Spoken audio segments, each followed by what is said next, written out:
اللهم صل على محمد وعلى آله وأصحابه وبارك وسلم تسليما كثيرا بسم الله الرحمن الرحيم نحمده ونصلي ونسلم على رسوله الكريم صلح حدیبیہ اور ابو جندل رضی اللہ تعالی عنہ اور ابو بصیر رضی اللہ عنہ کا قصہ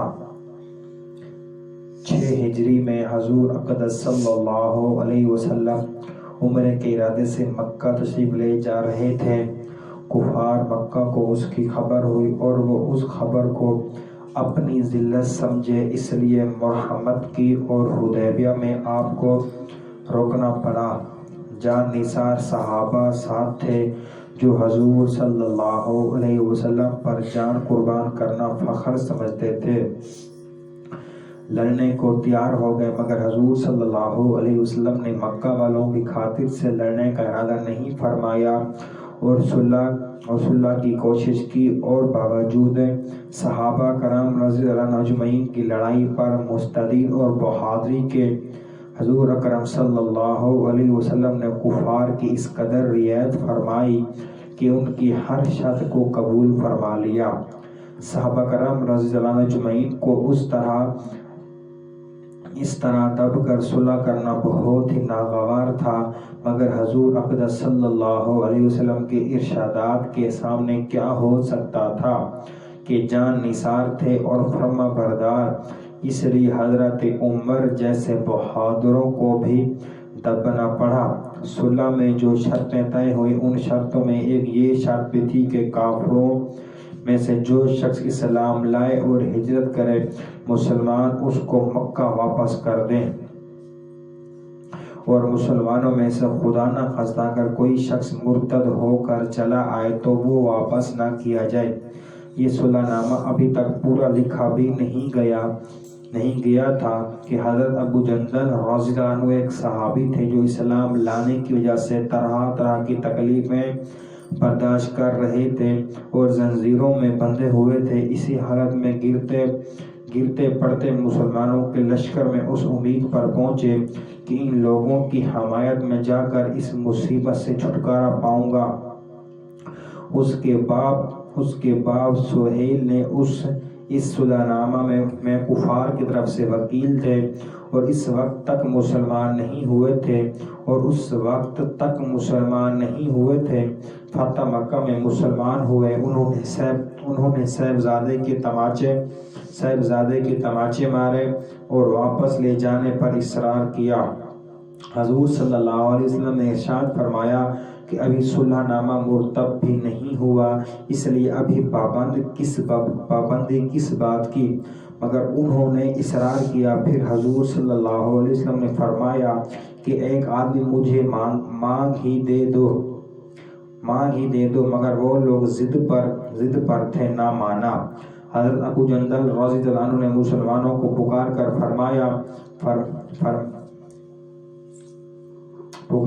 فریاد بھی کی کہ مسلمان ہو کر آیا اور کتنی مصیبتیں اٹھا چکا، اب واپس کیا جا رہا ہوں۔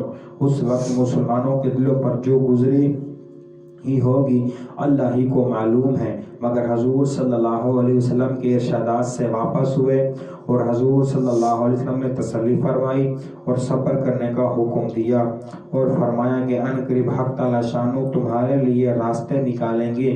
صلح نامے کے مکمل ہو جانے کے بعد ایک دوسرے صحابی ابو بصیر رضی اللہ عنہ بھی مسلمان ہو کر مدینہ منورہ پہنچے۔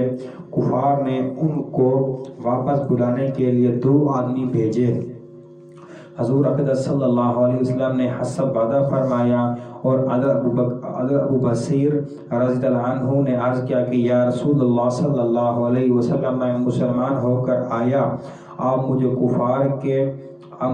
کفار کے پختے میں بھر بھیجتے ہیں۔ آپ صلی اللہ علیہ وسلم نے ان سے بھی صبر کرنے کو ارشاد فرمایا اور فرمایا انشاءاللہ ان قریب تمہارے واسطے راستہ کھلے گا۔ یہ صحابی ان دونوں کافروں کے ساتھ واپس ہوئے۔ راستے میں ان میں سے ایک سے کہنے لگے کہ یار تیری یہ تلوار تو بڑی نفیس معلوم ہوتی ہے، شیخ باز آدمی ذرا سی بات بھی بھول ہی جاتا ہے۔ وہ وہ نیام سے تلواز نکال کر کہنے لگا کہ ہاں میں نے بہت سے لوگوں پر اس کا تجربہ کیا ہے کہ یہ کیا کہہ کر تلوار ان کے حوالے کر دی، یہ کہہ کر تلوار ان کے حوالے کر دی۔ انہوں نے اس پر تجربہ کیا کہ دوسرا ساتھی یہ دیکھ کر ایک کو نپٹا دیا، اب میرا نمبر ہے۔ بھاگا ہوا مدینہ آیا اور حضور اکرم صلی اللہ علیہ وسلم کی خدمت میں حاضر ہو کر عرض کیا کہ میرا ساتھی مر چکا ہے، اب میرا نمبر ہے۔ اس کے بعد ابو بصیر رضی اللہ عنہ پہنچے اور عرض کیا یا رسول اللہ، آپ اپنا وعدہ پورا فرما چکے کہ مجھے واپس کر دیا، اور مجھ سے کوئی عہد ان لوگوں کا نہیں ہے جس کی ذمہ داری ہو، وہ مجھے میرے دین سے ہٹاتے ہیں۔ اس لیے میں نے یہ کہا کہ حضور صلی اللہ علیہ وسلم نے فرمایا کہ لڑائی بھڑکانے والا ہے، کاش کوئی اس کا معین مددگار ہوتا۔ وہ اس کلام سے سمجھ گیا کہ اب بھی اگر کوئی میری طلب میں آئے گا تو میں واپس کر دیا جاؤں گا۔ اس لیے وہ وہاں سے چل کر سمندر کے کنارے ایک جگہ آ پڑے۔ مکہ والوں کو اس قصہ کا حال معلوم ہوا تو ابو جندل رضی اللہ عنہ بھی جن کا قصہ پہلے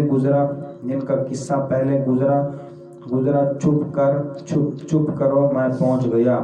اسی طرح جو شخص مسلمان ہوتا وہ ان کے ساتھ جا ملتا۔ چند روز میں ایک مختصر سی جماعت ہوگی جنگل میں، جہاں نہ کھانے کا کوئی انتظام، نہ وہاں باغات اور آبادیاں۔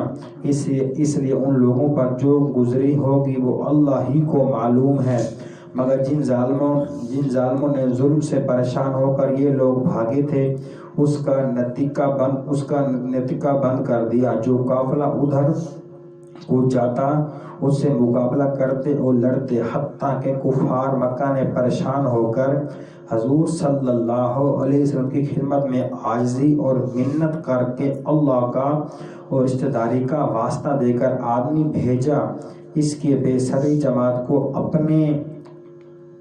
جماعت کو آپ اپنے پاس بلائیں کہ یہ مجاہدے میں تو داخل ہو جائیں اور ہمارے لیے آنے جانے کا راستہ کھلا لکھا ہے۔ کہ حضور صلی اللہ علیہ وسلم کا اجازت نامہ جب ان حضرات کے پاس پہنچا تو حضرت ابو بصیر رضی اللہ عنہ مال الموت میں گرفتار تھے۔ حضور صلی اللہ